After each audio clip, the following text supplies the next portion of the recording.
Welcome to the Zentangle Project Pack series.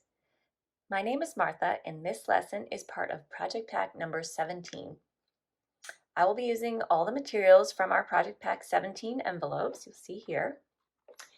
And project packs are available to purchase on Zentangle.com and from some of our certified Zentangle teachers. We do recommend very strongly to watch the introduction video first before starting on any of these lessons. And particularly this project pack is a cumulative process. So I'm going to say that you should have already done day 1 with Molly, and I'm going to be doing day 2, and I hope you enjoy it. Before we begin tangling, you can see that I have all of my tiles prepared and ready to go. I have 3 different patterns here. And yesterday I followed along with Molly, and I used a different string than she did, but you can see it came out really cool. And I'm going to be using this one with us with our lesson today. But before we begin, I do like to remind everybody that we are so lucky to be taking this time together, and so I do want to honor our first step in the Zentangle method, which is gratitude and appreciation. So just a quick pause, maybe a quick breath, and let this moment be a gift for you today, and maybe pat yourself on the back for taking this time for yourself.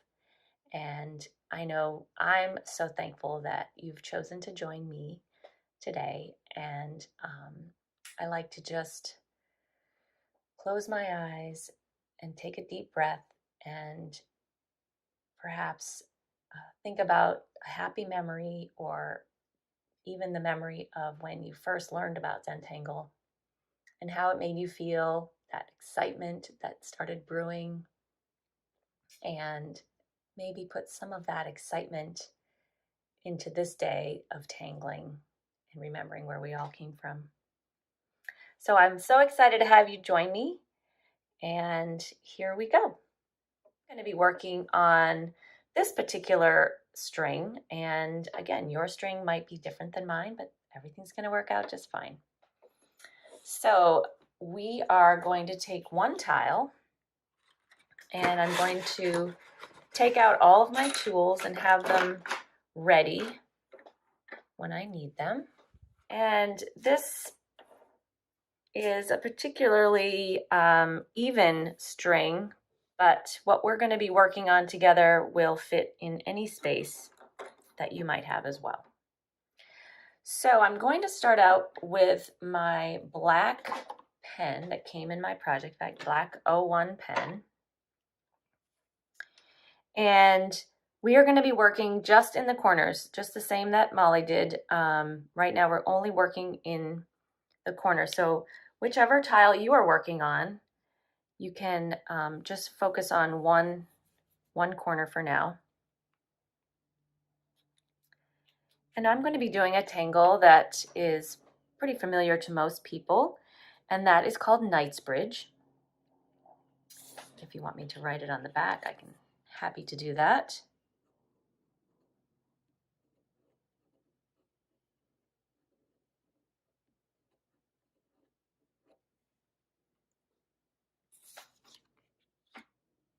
And even though this is such a basic and familiar image in our minds, a checkerboard is something that most of us have been used to seeing our whole lives. We don't want that to influence the way you approach drawing it with just straight lines. So I'm going to maybe take a slightly different approach to this. So in my triangular space, I'm not going to retrace this first line, but I am going to use it as a guide and draw my grid with aura lines, using that as my guide.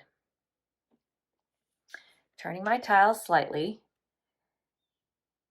and you can see that my lines aren't perfectly straight. they have a little bit of a little bend to them, not crazy, but perhaps as if they were blowing in the breeze a bit.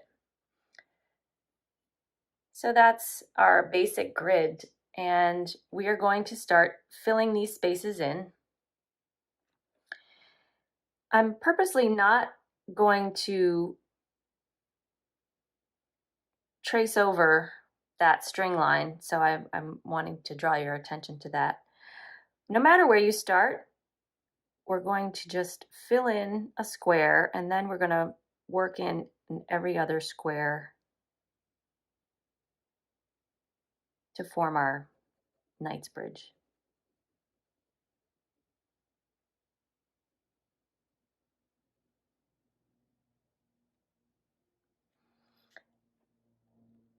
And going along with how I built my original grid, I really don't want these edges to be very straight. In fact, I'm going back and I'm almost rounding each line, each edge, so that each one of these filled in squares is going to have sort of a billowed, pillowy effect.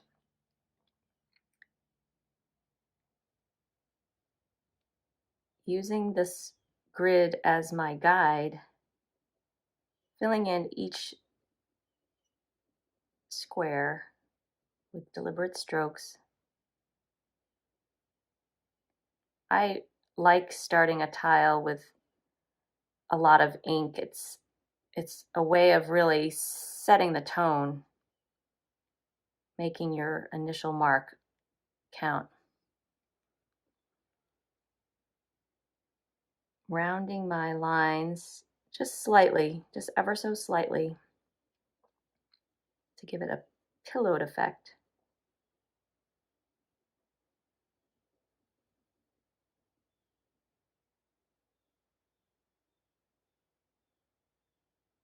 I think it's fun to approach something that is so familiar and try to think of a way that makes it feel unique and helps you focus a little bit more instead of assuming that next stroke. Let's be deliberate and let's think about ways that makes it unique and special.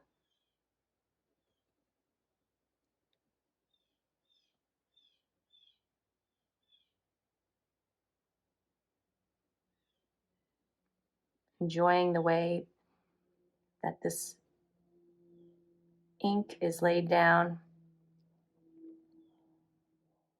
So I'm just getting to near the end of filling in these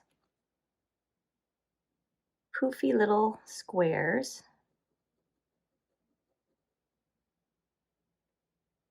And your Knightsbridge grid might be larger than mine or smaller than mine. And your space might be a different shape, but each unique addition is going to make your kaleidoscope amazing.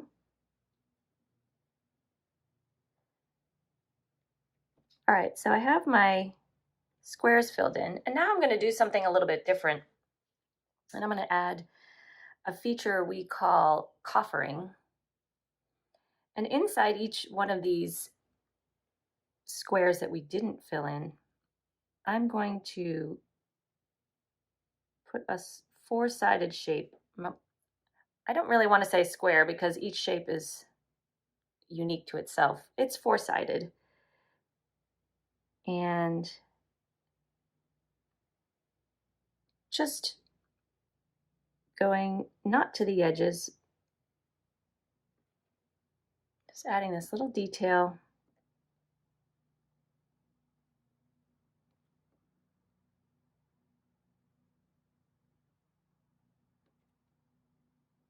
You can see how a different size grid might make this challenging, so you're going to have to react to what you have on your tile.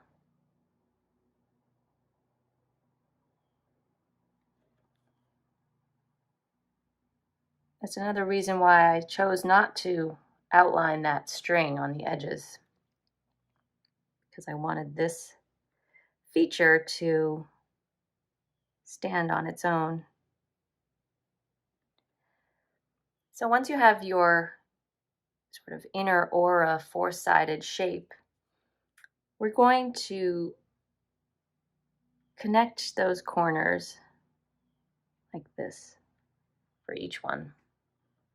So you can come up with your system of how you do that. I might do all of mine in one direction.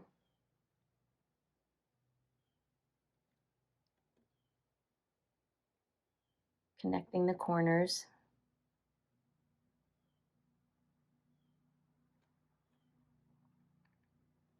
Enjoying how each one is slightly different than the other one.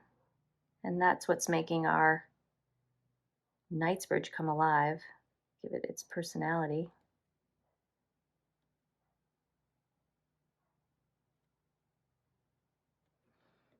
Turning my tile and adding this corner.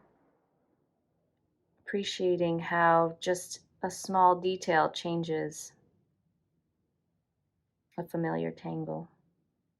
There, so we have a coffered Knightsbridge on the corner there. Okay, so I'm going to let all that ink settle, and I will add some shade and color in a little bit. So I'm going to turn my tile and now do my next corner. And for this corner, I'm choosing to do a weighted spoken. Feel free to watch me first if you like. And I think to be, just to be able to use some of these wonderful pens, these different pens that come in our project pack, I'm going to grab the darker gray 01 micron. So exciting to have these new gray pens. We've been having a lot of fun playing around with them. So in the center of your space, and your space may not look like my space, but in the center of it, I'm going to draw an orb. And that orb is going to be our anchor. And if you'd like to watch me first, feel free. I think sometimes if you're left-handed or right-handed, you may prefer to do this stroke the opposite of the way I'm doing it. But for me, I'm going to be doing it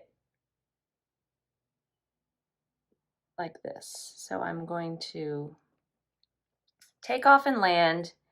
And this is looking a bit like a number 9 or an elongated number 9. I take off from the circle and land on the line. So I'm going to turn my tile and mimic this same stroke. Take off and land. Turn my tile. Take off and land.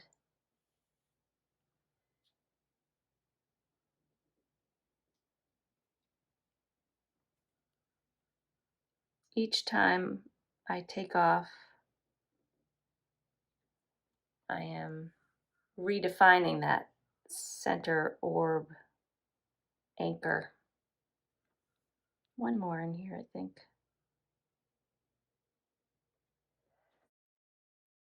There. So you can kind of start to envision how this might be kind of exciting, matching up with others that are the same. So taking these nice spiraled lines, I'm going to add some weight at the bottom, and we can all add weight in different variations. I'm weighting nearly the entire stroke, but you could perhaps weight yours more towards the bottom or with finer strokes. And maybe some of my strokes are weighted differently, and that it's that variation that adds your unique stamp on this piece.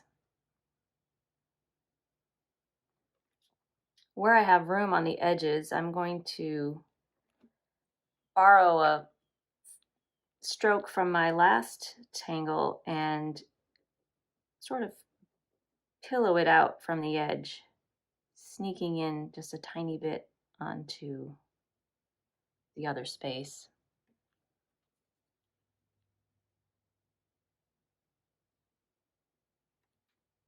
Just a little bit into the other space, turning my tile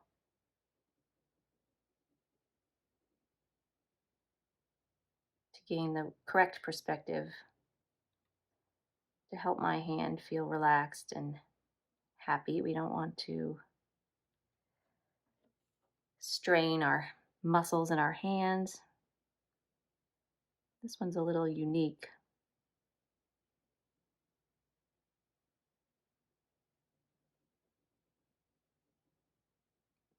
The string here is really holding its own, and I'm having to react to what's there, that invisible limit. The gray is this beautiful, subtle, as if my black ink has been fading in the sun for just a little bit, but enough of a difference where you can appreciate the subtlety and shade. So there are my weighted strokes for spoken. And just for a little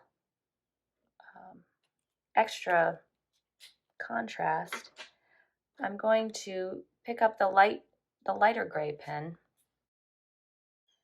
and add some lighter aura lines on either side of each of the weighted strokes.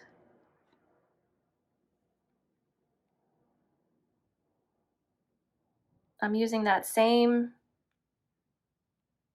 stroke where I take off from the center anchor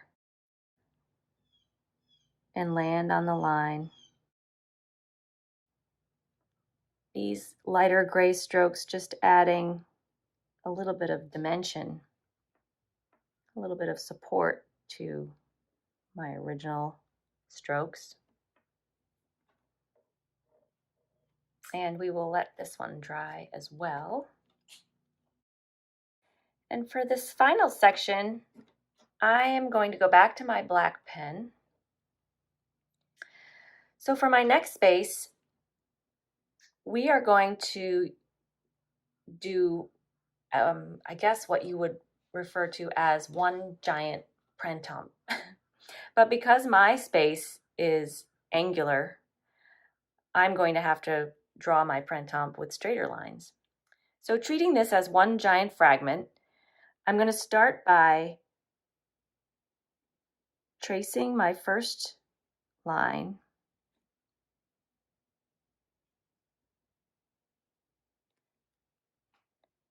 taking my time,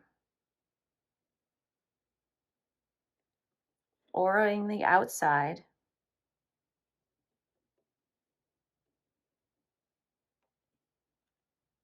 but now drawing a spiral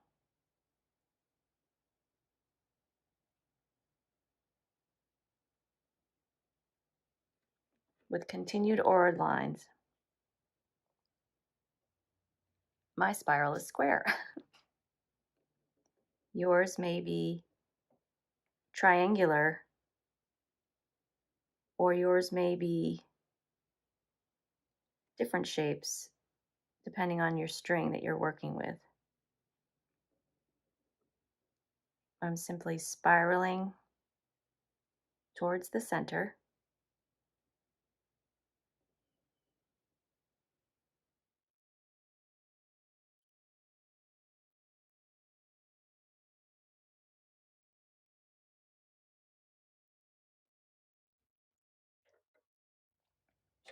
And to give it a little movement, if you will, I'm going to focus on these corners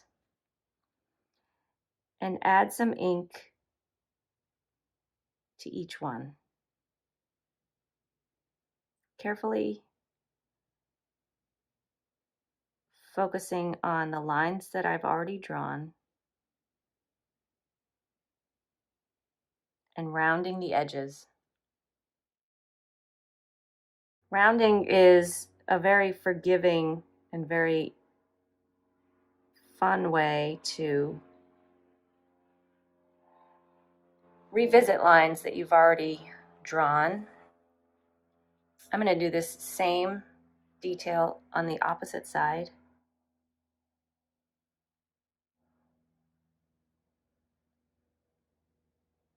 My rounding can be even, it can be uneven.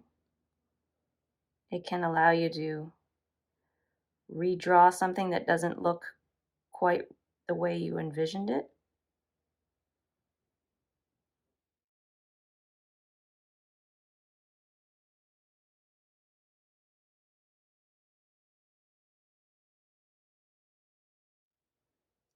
So we've had a chance to let our tile dry a bit and get our ink all ready for the next layer of fun stuff that we're going to use.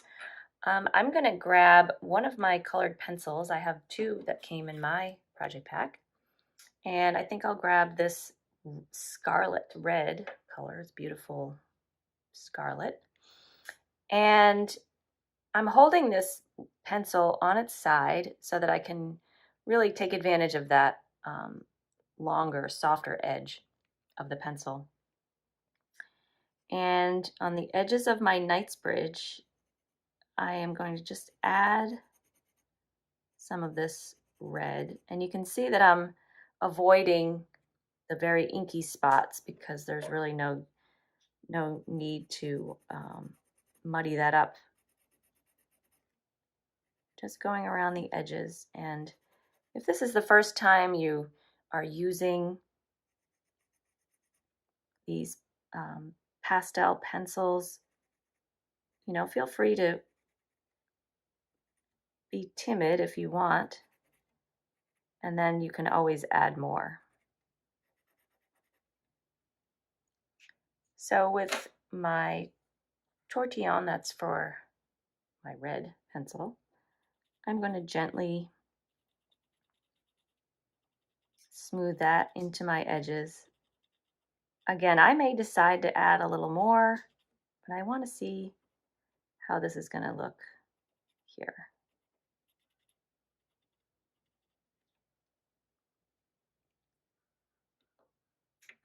Perhaps with your graphite pencil, you can sort of add a perimeter of graphite just on the other side of the red.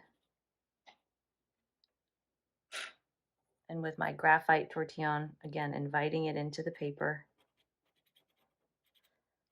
I'm being very careful to leave my center spaces very white so that we can maintain that contrast. So this doesn't look like much right now, but once we do the rest of our 6 tiles, and we can have fun putting them together, I think that this detail will really shine at that point.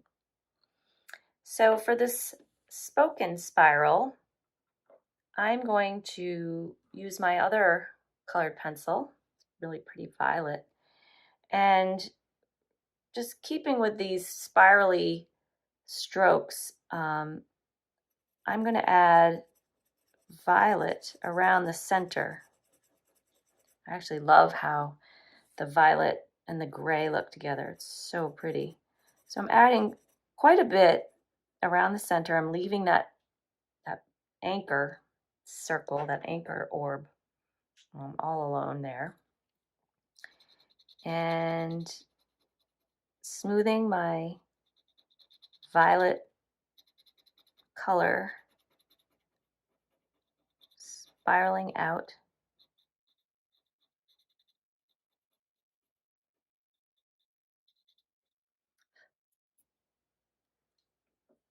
And then I'm going to take my graphite pencil and add a pretty pretty hard edge of graphite around the edges. This whole section really appreciating the shades of gray that are available to me.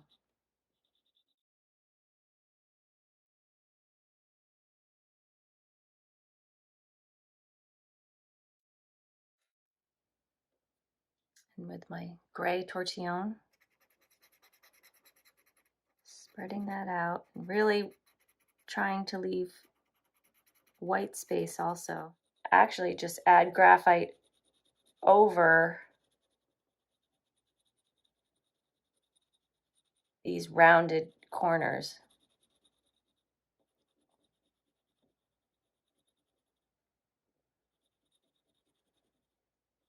Pretty heavily. And maybe just a tiny bit at the top and the bottom.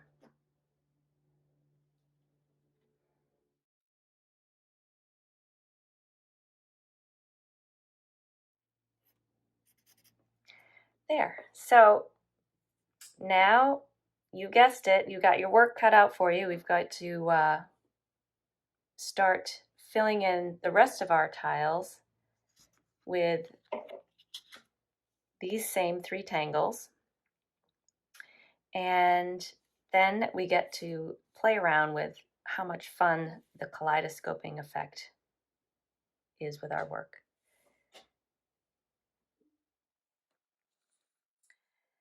So I think it's important to remember that when you're filling in all of the other 5 tiles of your set, that you're going to want to tangle them in the same orientation. So you can see what I mean here. So if you did your nice bridge here, you want to do your spoken here, and this spiraling number down here. So trying to do them in the same order will have a better effect when we eventually pull all of our tangled tiles together. So I have been busy here, and I thought you might enjoy seeing what these will look like when we all come together, and hoping that you realize it's worth the wait. So much fun to put them together and see the similarities and subtle differences, and perhaps how it felt doing it the first time versus the last time. And just, have a little fun with playing around with what it feels like coming together. Sometimes an unexpected result happens.